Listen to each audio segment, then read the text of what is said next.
Bismillahirrahmanirrahim. Assalamualaikum warahmatullahi wabarakatuh. Alhamdulillahirabbil alamin. Wassalatu wassalamu ala Rasulillah wa ala alihi wa man wala wala haula wala quwata illa billah. Amma ba'd. Pertama-tama marilah kita panjatkan puji syukur kita kepada Allah Subhanahu wa taala, yang mana pada hari ini kita masih diberikan banyak nikmat. Di antaranya nikmat iman, nikmat Islam. Karena nikmat iman dan nikmat Islam yang kita miliki sekarang, kita dapat mengetahui mana jalan yang baik, mana jalan yang benar. Karena nikmat iman dan Islam yang kita miliki sekarang, kita dapat memperoleh pahala dari Allah Subhanahu wa taala. Karena nikmat iman dan Islam yang ada pada diri kita sekarang, kita mampu menjalankan ibadah yang Allah perintahkan. Seperti kita ketahui, apabila seseorang tidak ada keimanan dan keislaman pada diri mereka, maka ibadah apapun yang mereka lakukan akan ditolak oleh Allah Subhanahu wa taala. Mereka tidak memperoleh pahala, melainkan memperoleh dosa. Ketika seorang tidak memperoleh nikmat iman dan Islam pada diri mereka, seseorang tidak tahu mana jalan yang benar, mana jalan yang buruk. Seseorang tidak dapat mengenali Allah dengan benar. Seseorang tidak dapat mengetahui bagaimana cara bermuamalah dengan manusia. Karena nikmat iman dan nikmat Islam merupakan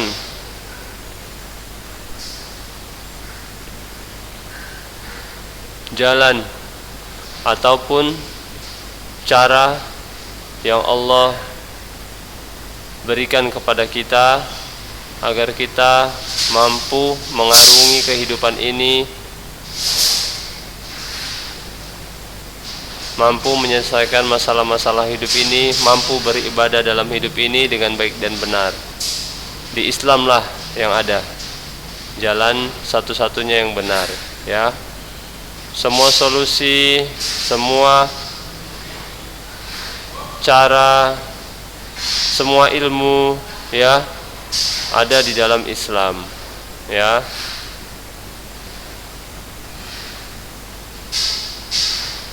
Kemudian nikmat yang Allah berikan kepada kita yang tak lupa pula kita syukuri adalah nikmat kesehatan. Karena dengan kesehatan kita mampu beribadah dengan baik dan benar. Dengan kesehatan, dengan nikmat sehat, kita mampu menimba ilmu. Dengan sehat, kita mampu berbakti kepada orang tua, membantu pekerjaan-pekerjaan orang tua. Dengan sehat, kita mampu menghemat biaya, ya. Karena seperti antum ketahui sendiri, apabila kita sakit, maka duit akan keluar, uang atau biaya akan keluar. Semakin besar penyakit yang kita derita, maka biaya yang dikeluarkan juga semakin besar, ya. Misalkan saja penyakit kanker, ya. Nah, kalau kanker, apalagi kanker darah, nah itu obatnya bisa mencapai puluhan juta, ya. Contohnya saja lagi, apabila ada penyakit yang diderita seseorang, misalkan penyakit jantung, ya. Nah, itu bisa biayanya juga sampai puluhan juta. Sakit apalagi diabetes, ya. Nah, ketika sakit diabetes, kita tidak bisa menikmati makanan-makanan yang lezat. Bahkan nasi, sampai nasi pun kita tidak boleh makan sembarangan, ya. Sakit diabetes atau sakit gula kalau istilahnya di Indonesia saat ini, ya. itu kita tidak boleh mengkonsumsi nasi berlebihan, mengkonsumsi gula itu pun tidak boleh, ya. Mengkonsumsi madu tidak boleh, mengkonsumsi coklat tidak boleh, mengkonsumsi es krim tidak boleh. Apalagi kalau sudah sakit diabetes, mengkonsumsi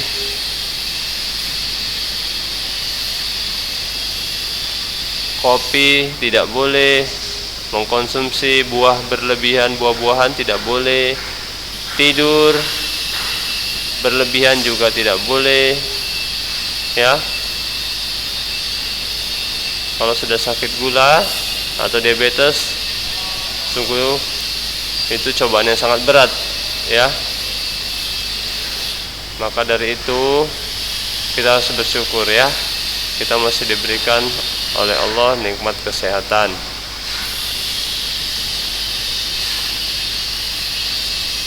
Kemudian salawat dan salam tak lupa marilah kita panjatkan, kita hadiahkan pada Nabi Muhammad SAW, dan semoga salawat itu tercurahkan juga kepada istri-istri beliau, sahabat-sahabat beliau, anak cucu keturunan beliau, dan para orang-orang atau para manusia-manusia yang mengikuti jalan atau sunnah-sunnah beliau. Amin Allahumma amin. Anak-anak Ustadz, di sini Ustadz ingin menyampaikan materi tentang permainan bola kecil cabang olahraga softball. Pada minggu-minggu yang lewat atau yang lalu kita sudah mempelajari tentang permainan olahraga bola kecil cabang olahraga bulu tangkis dan tenis meja. Selanjutnya Ustadz di sini akan menyampaikan permainan bola kecil cabang olahraga softball.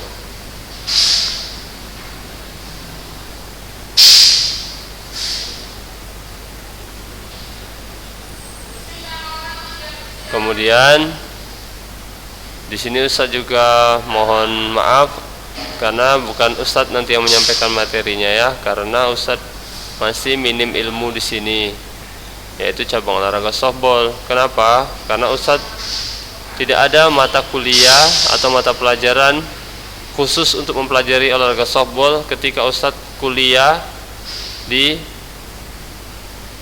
Universitas Negeri Medan, ya. Tidak ada mata pelajaran softball, ya.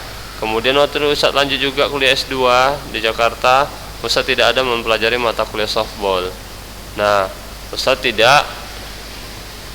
bukan tidak mau tahu, tapi memang tidak dipelajari. Namun kalau sepak bola, bola voli, bola basket, tenis meja, renang, Ustadz mempelajari itu, dan Ustadz bisa mengajarkannya kepada antum semua.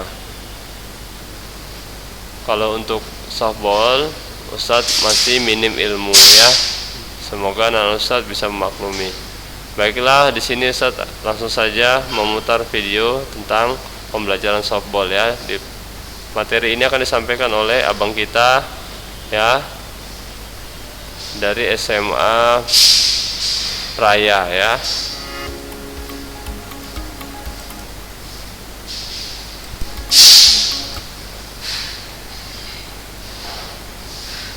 Nah, nama abang kita ini adalah Bang Alan Agus Saputra, ya, dari SMA Negeri Raya.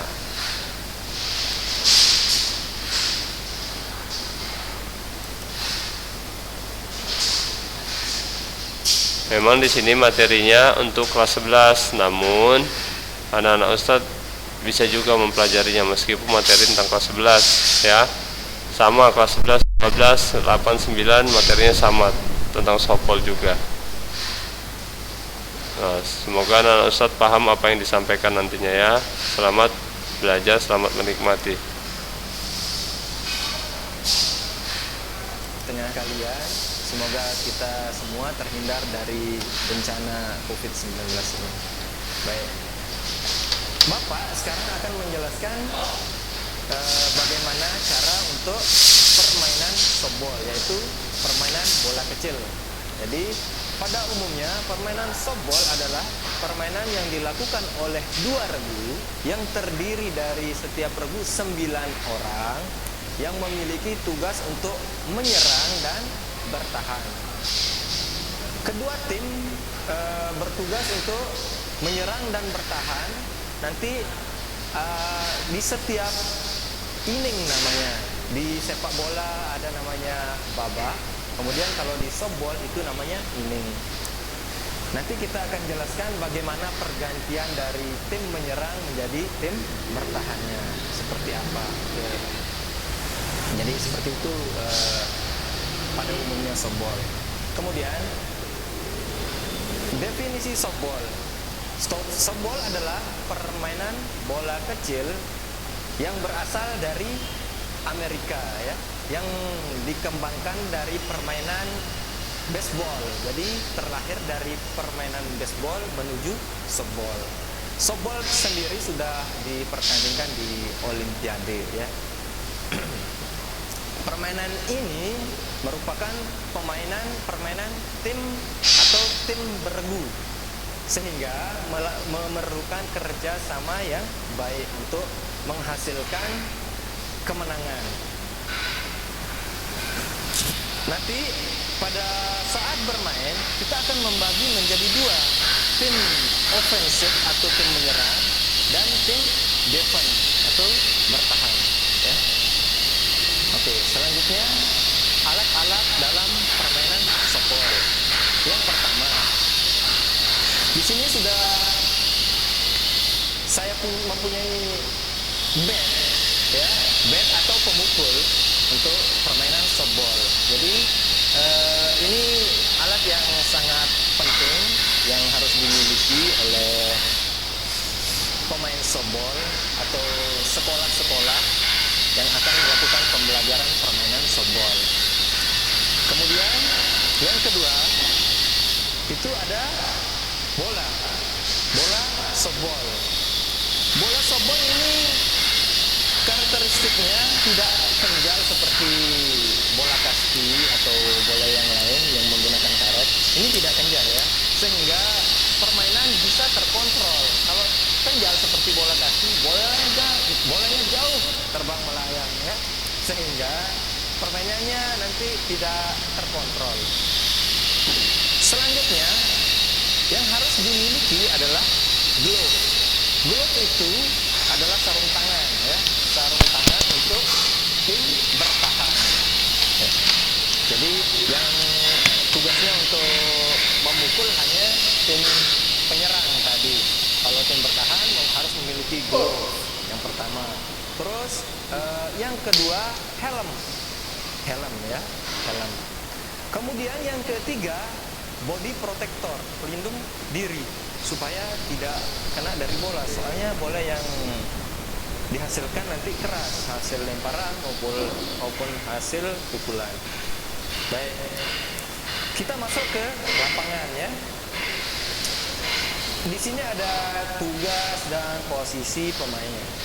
Baik, di sini ada bentuk persegi 5, ya. Ya, kita tuliskan saja. Di sini adalah batter, ya. Batter tempat untuk pemukul. Ingat, tempat pemukul bukan jajan. Selanjutnya di sini adalah pitcher.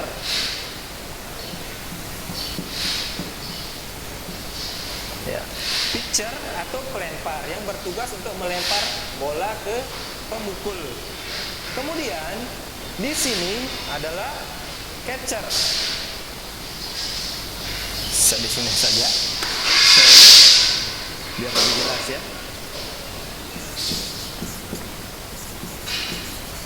Oke, sudah jelas, ya. Baik. Di sini ada pitcher, batter, dan catcher. Oke. Yang mana saja tim penjaga, yang mana saja tim penyerang. Baik. Kita masuk ke tim penjaga terlebih dahulu. Tim penjaga berada di masing-masing base. Ini namanya base 1, base 2, dan base 3. Base, ya. Base. Kemudian di mana posisi pemain penjaganya? Oke. Pertama, si pitcher ini merupakan pemain penjaga 1. Kan masing-masing tim memiliki 9 orang pemain. Selanjutnya, batter merupakan pemain penyerang dia ini. Si batter tugasnya memukul dan menghasilkan poin. Selanjutnya, si catcher adalah tim penjaga. Ini sudah 2. Penjaga base 1, 3.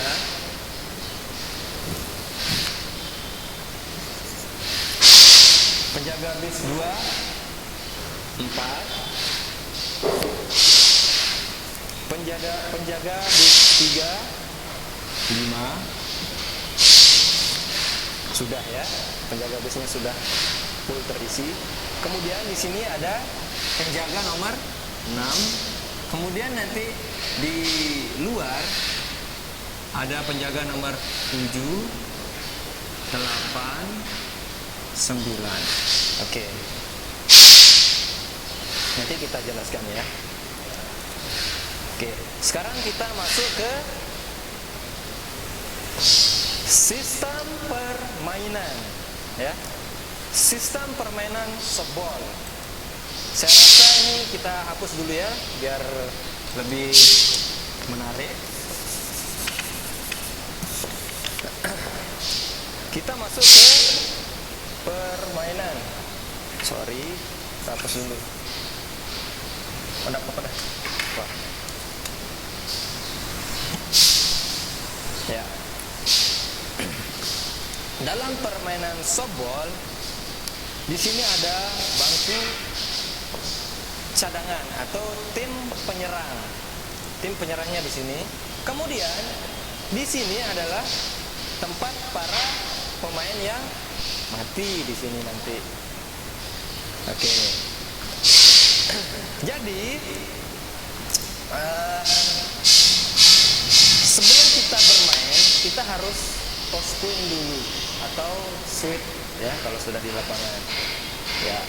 Jadi kalau kita akan menentukan yang mana tim penyerang dan yang mana tim bertahan. Kita anggap saja A sama dengan menyerang, B bertahan. Ya, jelas ya? Oke. A menyerang. Jadi tugasnya A adalah yang di sini dia hanya memukul dan lari. Oke. Bagaimana caranya menghasilkan poin? Pemain yang akan menyerang bisa menghasilkan poin apabila dia berhasil kembali ke home plate. Ya. Jadi di sini dia nanti akan memukul bola, kemudian akan berlari ke base 1, base 2, base 3 dan kembali ke home plate. Tapi tidak semudah itu. Masih ada regu penjaga yang akan menahan untuk tidak bisa kembali ke home plate atau mematikan lawan penyerang. Baik. Selanjutnya, oke, kita masuk ke pemain bertahan. Pemain bertahan ini tugasnya hanya mematikan lawan, ya, mematikan lawan. Berapa lawan yang akan dimatikan sehingga mereka tidak bertahan saja, hingga masa mereka mau bertahan tidak bisa menyerang ya? Mereka harus mematikan 3 lawan dan pemain yang mati nanti berada di sini, kotak di sini ya. Selanjutnya kita masuk ke permainan. Bagaimana cara menghasilkan poin? Kita ambil satu contoh. Pemain A yang menyerang ya. Anggap saja ini nomor punggung 1 ya. Nomor punggung 1 memukul. Siap memukul. Dan bola dipukul jauh sampai ke sini. Dan dia berlari ke base 1 hinggap di base 2. Oke. Sampai sini dulu. Nah, anak-anak Ustadz, demikianlah video yang dapat Ustadz tampilkan ke antum semua. Ya, Ustadz harap antum mendengarkannya dan mempelajarinya. Ini masih separuh video ya. Untuk separuh lagi minggu depan kita share ke antum semua ya. Atau Ustadz ajarkan, afwan.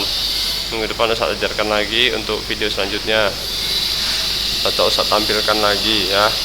Karena waktu yang diberikan oleh Ustaz di sini hanya sebentar ya. Ini saja kita bisa pelajari, kita bisa mengerti, sudah syukur alhamdulillah ya. Ustaz sudahi ya. Lebih kurangnya Ustaz mohon maaf. Ustaz sudahi dengan doa kafaratul majelis. Subhanakallahumma wa bihamdik asyhadu an la ilaha illa anta astaghfiruka wa atubu ilaik.